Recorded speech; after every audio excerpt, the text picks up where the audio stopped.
Bienvenidos a Misterios de la Historia.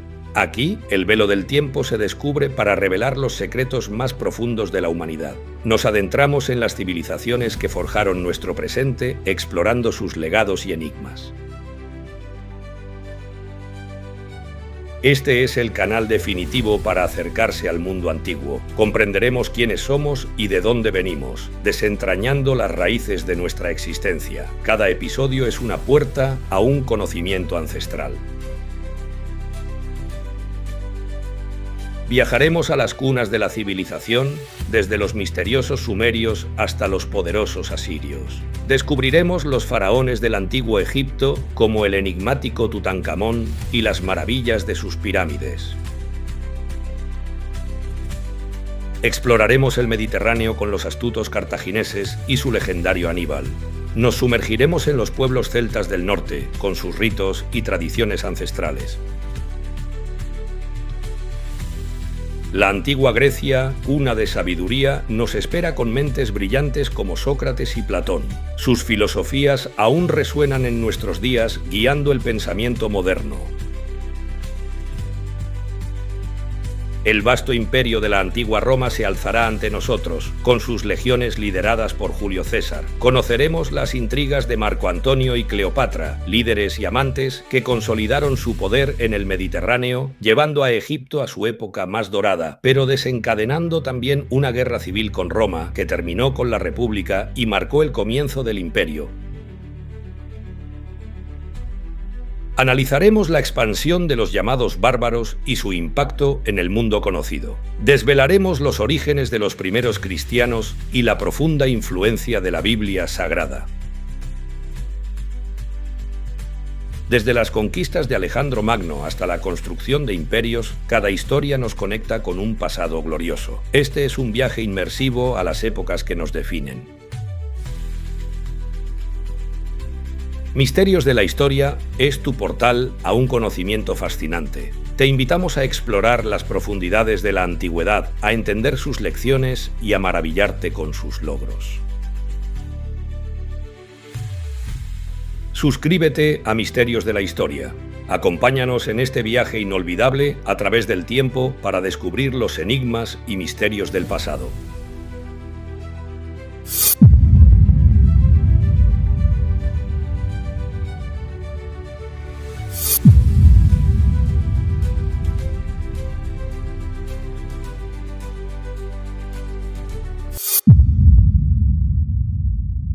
El 15 de marzo del año 44 a.C., la República Romana se vio sacudida por un evento que alteraría para siempre su destino.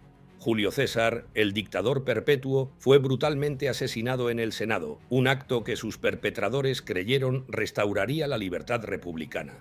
Sin embargo, su muerte desató un caos político y una lucha por el poder sin precedentes.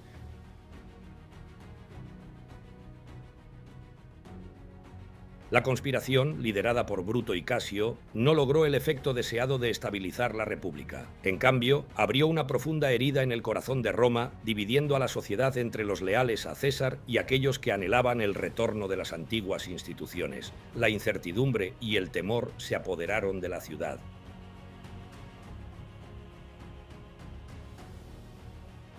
Marco Antonio, cónsul y leal lugarteniente de César, emergió como una figura central en este momento crítico. Su discurso fúnebre, pronunciado ante la multitud romana, fue una obra maestra de la oratoria y la manipulación política. Hábilmente, Antonio leyó el testamento de César y mostró las heridas de su cuerpo.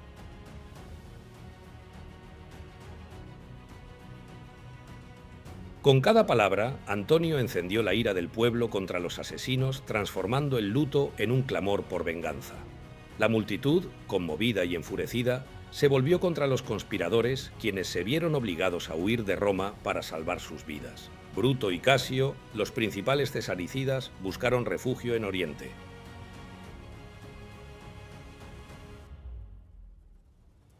En medio de este torbellino, una figura inesperada hizo su aparición en la escena política romana. Cayo Octavio, el joven sobrino nieto de César, regresó de Iliria a la edad de 19 años. Su llegada fue un desafío directo a las expectativas de muchos.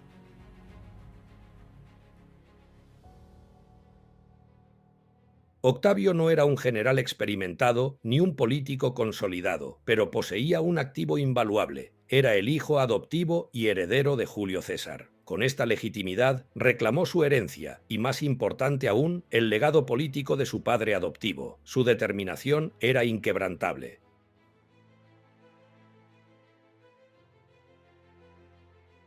La aparición de Octavio intensificó la pugna por el poder que ya se gestaba en Roma. Marco Antonio, quien se consideraba el sucesor natural de César, vio en el joven una amenaza inesperada. El Senado, por su parte, intentaba desesperadamente recuperar su autoridad perdida.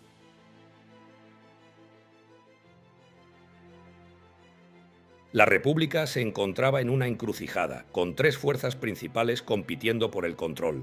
Octavio, Antonio y el Senado se enzarzaron en una compleja danza de alianzas cambiantes y confrontaciones abiertas. El futuro de Roma pendía de un hilo.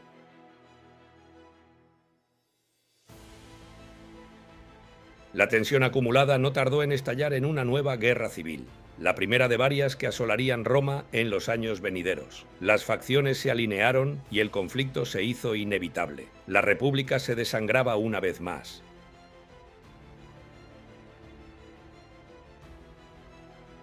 El primer gran enfrentamiento tuvo lugar en las batallas de Módena, en el año 43 a.C.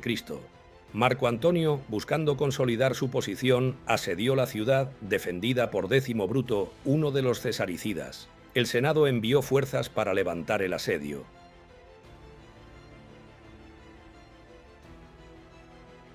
Las legiones del Senado estaban comandadas por los cónsules Hircio y Pansa, a quienes se unió el joven Octavio con sus propias tropas. La campaña fue feroz y decisiva. Antonio sufrió una derrota significativa, viéndose obligado a retirarse.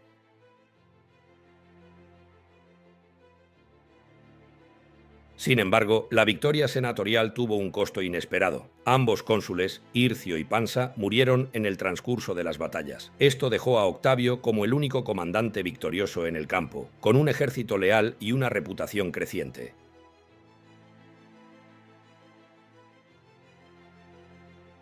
El Senado, que inicialmente había apoyado a Octavio para contrarrestar a Antonio, comenzó a temer su creciente poder. El joven heredero de César había demostrado ser un estratega formidable y una fuerza a tener en cuenta. Su ambición era evidente.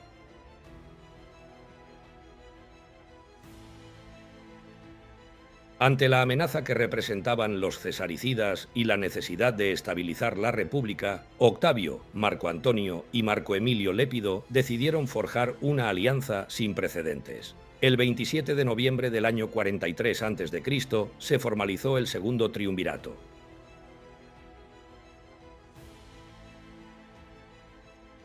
Este pacto, conocido oficialmente como los Triunviros para la organización de la República, fue legitimado por la Lex Titia.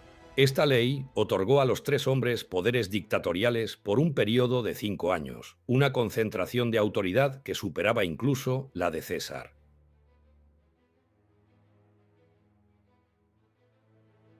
Los miembros de este poderoso triunvirato eran Octavio, el heredero de César, Marco Antonio, su leal lugarteniente, y Marco Emilio Lépido, un influyente general y pontífice máximo. Juntos se propusieron restaurar el orden en Roma.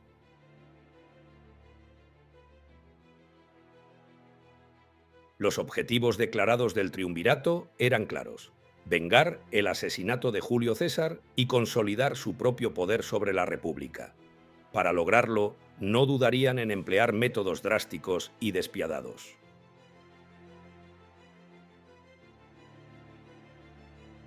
Una de las primeras y más brutales acciones del triunvirato fue la implementación de proscripciones masivas. Listas de enemigos políticos fueron publicadas, condenando a muerte a miles de ciudadanos romanos. Más de 300 senadores y 2000 equites fueron proscritos.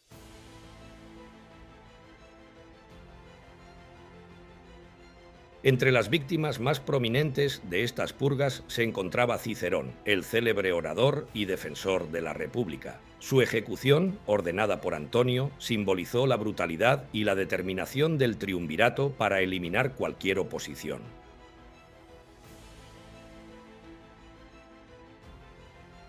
Con el poder consolidado en Roma, el triunvirato dirigió su atención hacia Oriente, donde Bruto y Casio habían reunido un formidable ejército.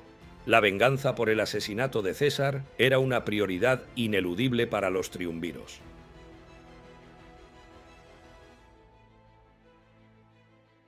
El enfrentamiento decisivo tuvo lugar en las llanuras de Filipos, en Macedonia, en el año 42 a.C.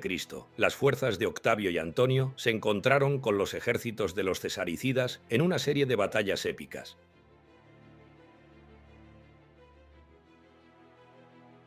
El primer choque fue indeciso, pero el segundo enfrentamiento resultó ser catastrófico para los republicanos. Las legiones de Bruto y Casio fueron aplastadas por la superioridad numérica y estratégica de los triunviros.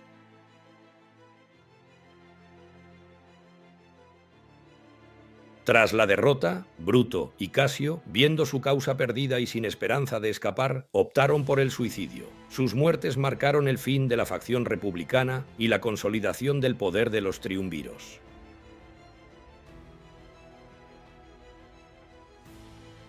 La victoria en Filipos fue total y decisiva para Octavio y Antonio. Eliminaron a sus principales rivales y aseguraron su dominio sobre el mundo romano. La era de la República, tal como se conocía, llegaba a su fin.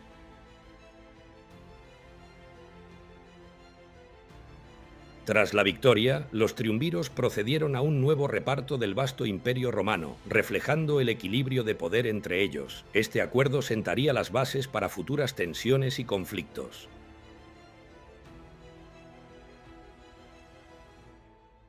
Octavio, el joven y ambicioso heredero de César, obtuvo el control de las provincias occidentales. Esto incluía Hispania, la Galia e Italia, el corazón mismo del poder romano. Su influencia en la capital era innegable.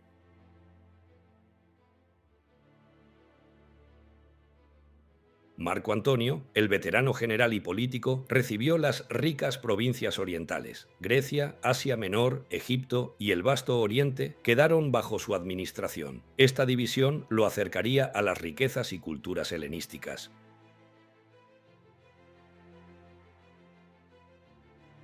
Lépido, el tercer triunviro, fue relegado a un papel menor, recibiendo únicamente la provincia de África. Su influencia política disminuía rápidamente, presagiando su eventual caída.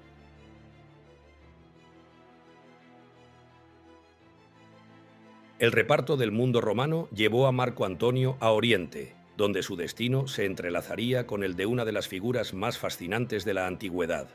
En el año 41 a.C., Antonio conoció a Cleopatra en Tarsos, Cilicia.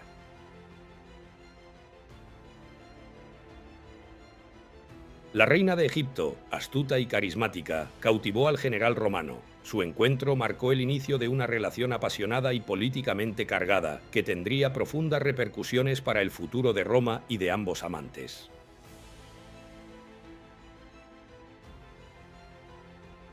Mientras Antonio se encontraba en Oriente, una nueva crisis estalló en Italia, amenazando la estabilidad del triunvirato. La guerra de Perusia, entre los años 41 y 40 a.C., enfrentó a Octavio con la familia de Antonio.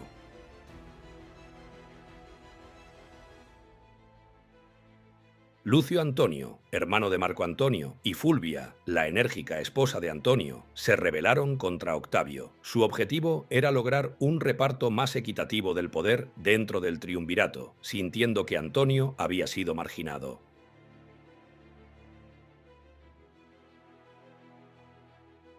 Octavio, con el apoyo de su leal general Agripa, asedió y finalmente tomó Perusia. La derrota de Lucio Antonio y Fulvia demostró la determinación de Octavio para mantener su posición dominante en Italia.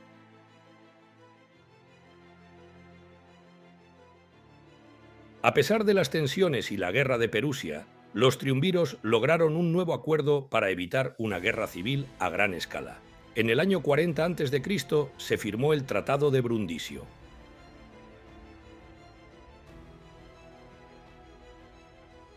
Este pacto selló una frágil paz entre Octavio y Antonio, renovando el reparto del imperio y reafirmando sus respectivas esferas de influencia. Fue un intento de estabilizar la precaria situación política.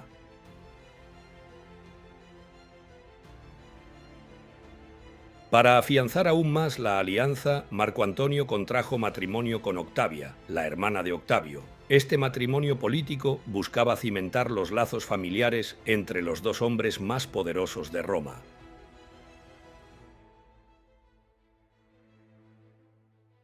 Sin embargo, la paz era efímera.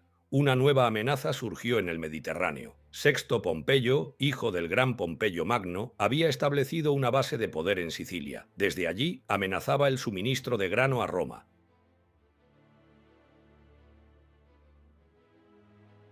La piratería de Sexto Pompeyo causó escasez y descontento en la capital. Aunque se intentó un acuerdo, el Pacto de Miseno en el 39 a.C., este resultó ser de corta duración y no resolvió el problema.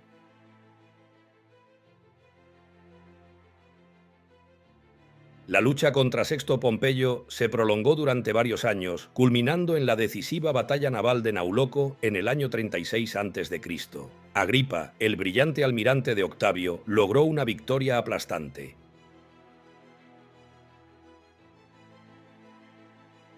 La derrota de Sexto Pompeyo eliminó a un importante rival y aseguró el control de Octavio sobre el Mediterráneo occidental. Este triunfo consolidó aún más su prestigio y poder en Roma.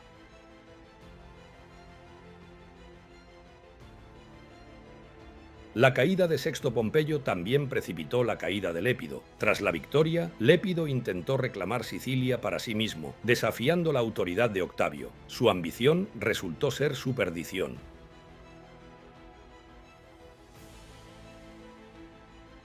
Octavio, con el apoyo de las tropas de Lépido que desertaron, lo despojó de su poder militar y político. Lépido fue relegado a un papel secundario como pontífice máximo, perdiendo toda influencia real en el triunvirato.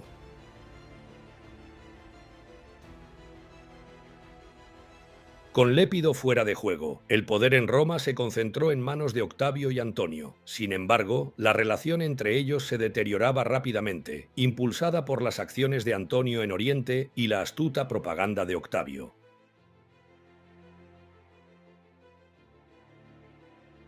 Antonio, tras el Tratado de Brundisio, regresó a Oriente y reafirmó su relación con Cleopatra. Su vínculo se hizo más profundo y se casaron según las costumbres egipcias, teniendo 3 hijos juntos.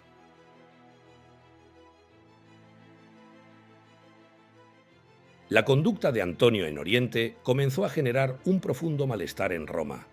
Se le percibía cada vez más como un rey oriental, adoptando costumbres y ceremonias ajenas a la tradición romana.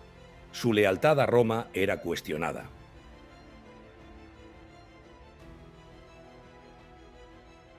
Octavio, un maestro de la propaganda política, explotó hábilmente esta situación entre los años 36 y 32 a.C.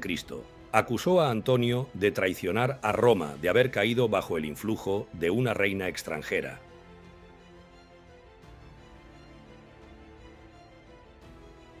Las acusaciones de Octavio se centraron en las donaciones de Alejandría, donde Antonio había repartido vastos territorios orientales entre sus hijos con Cleopatra. Esto fue presentado como una afrenta directa a la soberanía romana.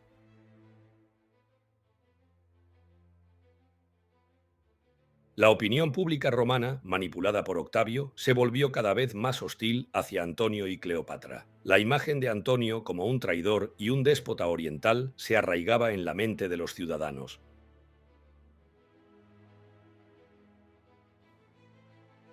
Finalmente, en el año 32 a.C., la tensión alcanzó su punto culminante. El Senado romano, bajo la influencia y presión de Octavio, declaró la guerra. Sin embargo, la declaración no fue contra Antonio, sino contra Cleopatra.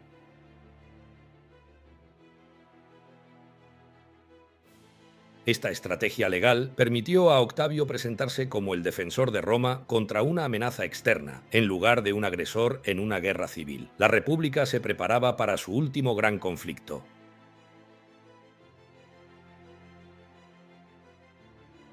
Las fuerzas de Octavio y Antonio se movilizaron, preparándose para el enfrentamiento decisivo que determinaría el futuro de Roma. La batalla de Accio se cernía en el horizonte, un choque que pondría fin a una era y daría inicio a otra.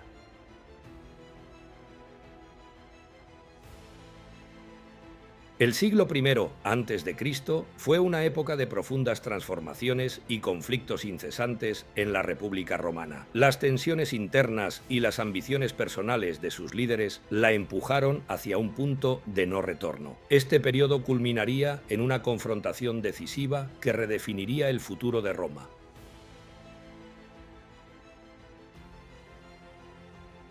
El epicentro de este conflicto final se situaría en la península de Accio, en la costa occidental de Grecia. Específicamente, las aguas del Golfo de Ambracia serían testigos de la batalla naval más grande de la antigüedad.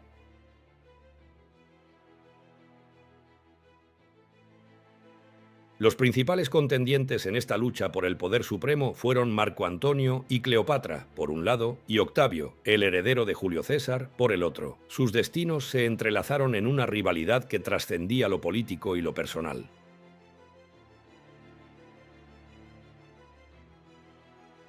La ruptura definitiva entre Antonio y Octavio se selló en el invierno del 33 al 32 a.C., cuando Antonio repudió oficialmente a Octavia, hermana de Octavio. Este acto fue una afrenta pública y una declaración de guerra implícita.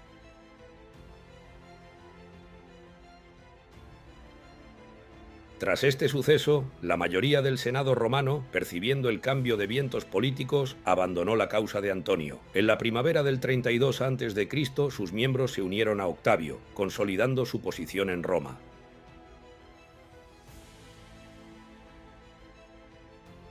Marco Antonio y Cleopatra, por su parte, se fortificaron inicialmente en Éfeso. Posteriormente, trasladaron sus fuerzas a Samos durante el verano del 32 a.C., buscando una posición estratégica en el Mediterráneo oriental.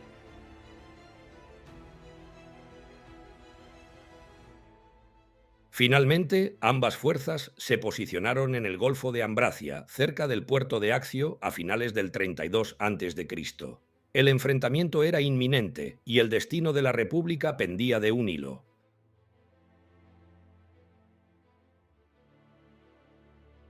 La confrontación naval que decidiría el destino de Roma tuvo lugar el 2 de septiembre del año 31 a.C. Las flotas de los dos bandos se alinearon en las aguas del Golfo de Ambracia, preparadas para la batalla.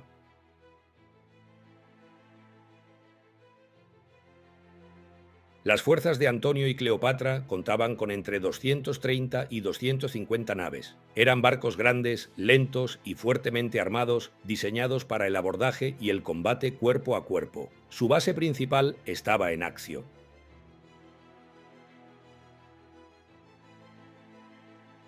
Además de su flota, disponían de aproximadamente 50.000 soldados de infantería. Contaban con el apoyo de las flotas y ejércitos de los reyes clientes de Egipto y de las provincias orientales, lo que les confería una gran diversidad de fuerzas.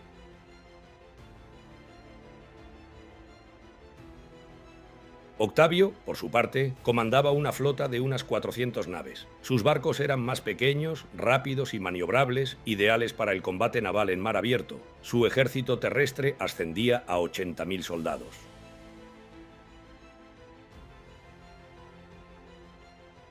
La flota de Octavio estaba bajo el mando de Marco Vipsanio Agripa, un estratega naval brillante y leal. Su experiencia y habilidad serían cruciales en el desarrollo de la batalla.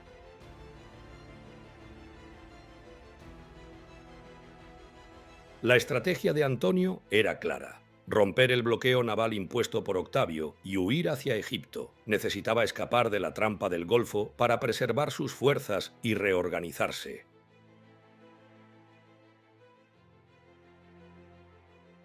Octavio, en cambio, optó por una estrategia de desgaste y bloqueo. Su objetivo era cortar las líneas de suministro del enemigo en el mar Jónico, debilitando a las fuerzas de Antonio antes del enfrentamiento directo.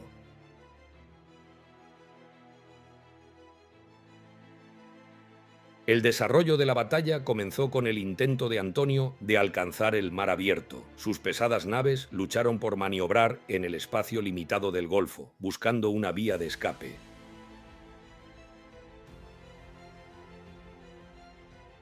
En un momento crítico, Cleopatra rompió las líneas de combate con 60 de sus naves. Su escuadrón, cargado con el tesoro real, huyó hacia el sur, dejando atrás el fragor de la batalla.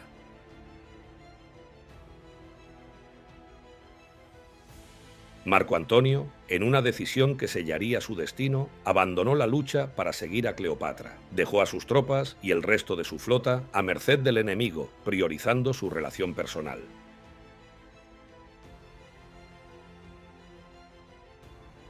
Agripa y Octavio, al ver la huida de sus principales adversarios, aplastaron sin piedad a la flota restante de Antonio. La victoria fue decisiva y abrumadora para las fuerzas de Octavio.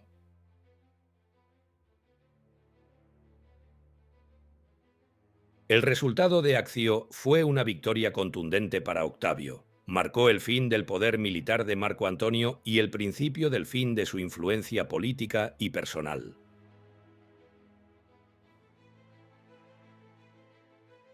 Tras la derrota en Accio, Marco Antonio y Cleopatra buscaron refugio en Alejandría, la capital de Egipto. Esperaban encontrar seguridad y tiempo para reorganizar sus fuerzas.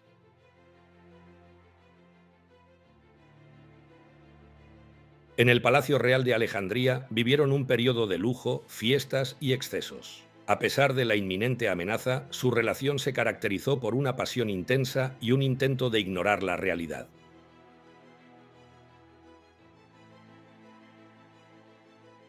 Antonio y Cleopatra tuvieron tres hijos reconocidos por Antonio: Alejandro Helios, Cleopatra Selene II y Ptolomeo Filadelfo. Estos niños representaban la esperanza de una nueva dinastía helenística.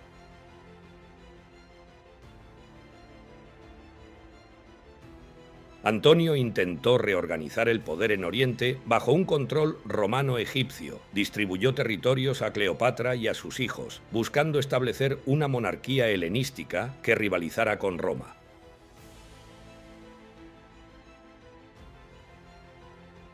Mientras tanto, en Roma, Octavio utilizó la imagen de Antonio como un ejemplo de traición y corrupción oriental. Su propaganda lo presentaba como un déspota influenciado por una reina extranjera.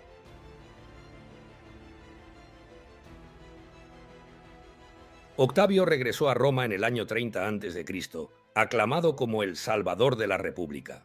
Su victoria en Accio le otorgó un prestigio inmenso y el apoyo popular.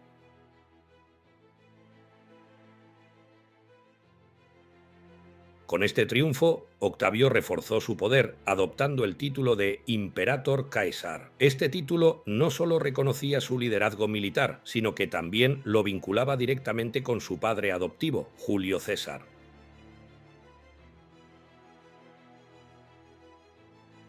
Octavio se presentó ante el pueblo romano como el defensor de los valores tradicionales.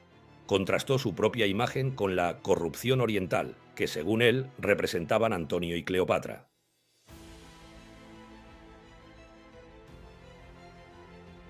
Entre sus principales partidarios se encontraba Agripa, su brillante estratega militar y naval. El Senado romano también lo apoyó, viendo en él la estabilidad y el fin de las guerras civiles.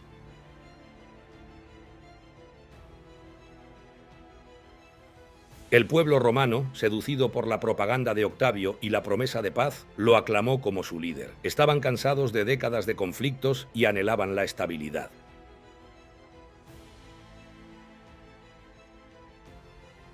La persecución de Octavio no cesó. En julio del año 30 a.C., sus fuerzas sitiaron Alejandría, el último bastión de Antonio y Cleopatra. El cerco se estrechaba inexorablemente.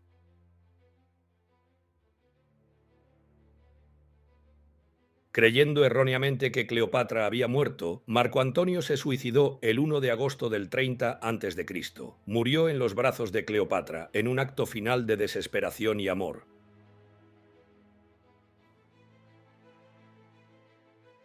El 12 de agosto del 30 a.C., Cleopatra también se suicidó, probablemente utilizando el veneno de un áspid. Su objetivo era evitar ser exhibida como trofeo en el triunfo de Octavio en Roma.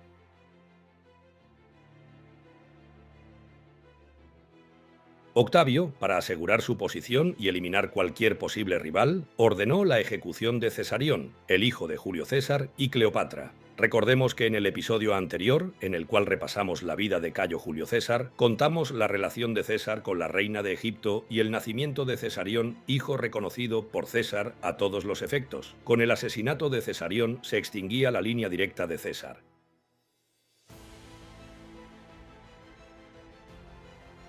En el año 27 a.C., el Senado romano otorgó a Octavio el título de Augusto. Este evento marcó el inicio oficial del Imperio Romano y el comienzo de la Pax Romana, un periodo de relativa paz y estabilidad.